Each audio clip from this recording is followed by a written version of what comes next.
Welcome back to First Take on 1 Samuel. As we looked at last time, in chapter 16, we saw the transition between Saul and David, where the Spirit of the Lord left Saul, and the Spirit of the Lord rushed upon David. And now as we enter chapter 17, we are going to be looking at one of the most familiar stories in all of the Bible, and that is David and Goliath.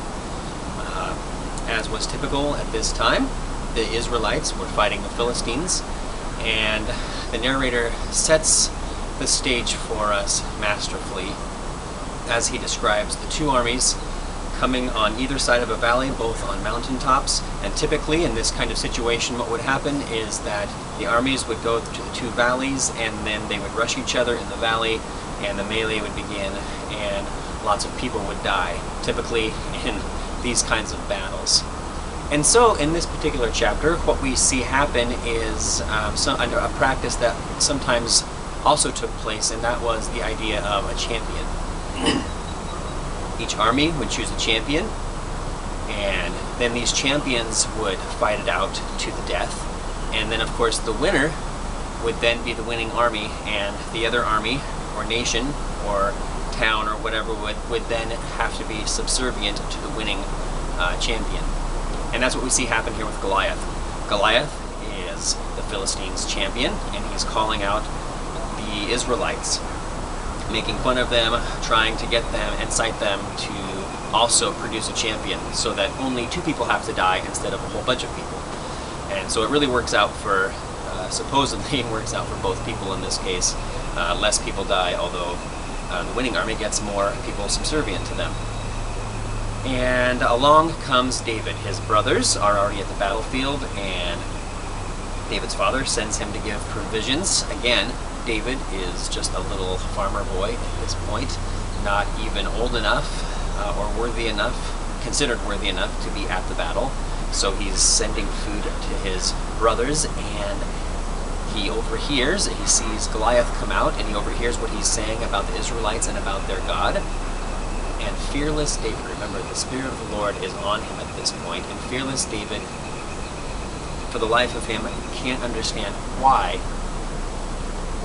the Israelites haven't produced a challenger. He's confident in his God's ability. He's confident that the Lord is with Israel. He doesn't know why they haven't produced a challenger to face this Goliath.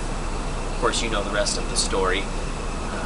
Saul, at this point is a somewhat incompetent king, actually lets this little David take on Goliath. David goes out with nothing but a sling and some stones.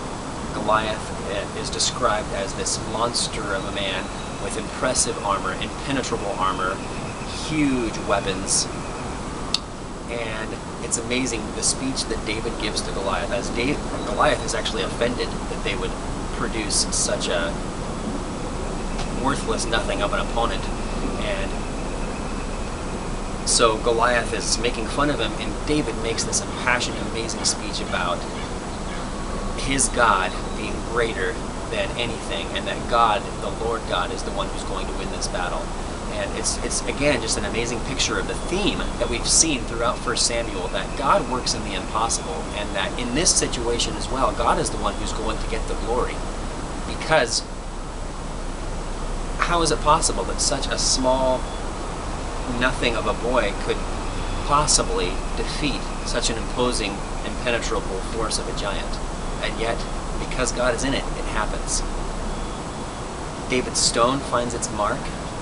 David takes Goliath's head and cuts it off. The Philistines panic, and the rout begins. And again, God is the one who receives the glory. And it's not a mistake that the narrator wants to make sure that we hear this story right after chapter 16. The Spirit of the Lord is with David now.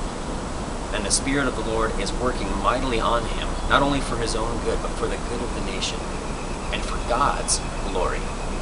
Lessons we can learn here. Sometimes people use this passage and they talk about facing the giants in your own life, whatever those might be. And there may be some truth to that, but really the point of the passage, again, is letting God's glory shine through in our lives.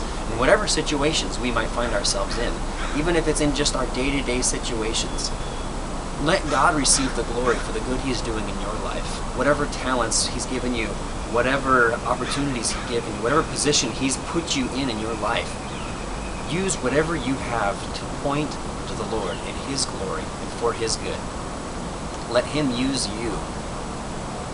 Don't point to yourself, don't point to others, but point to God on whatever it is you're doing in your life.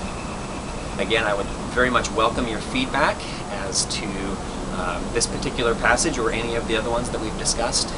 You can find the text version at www.jesusdoesn'tgetlost.blogspot.com.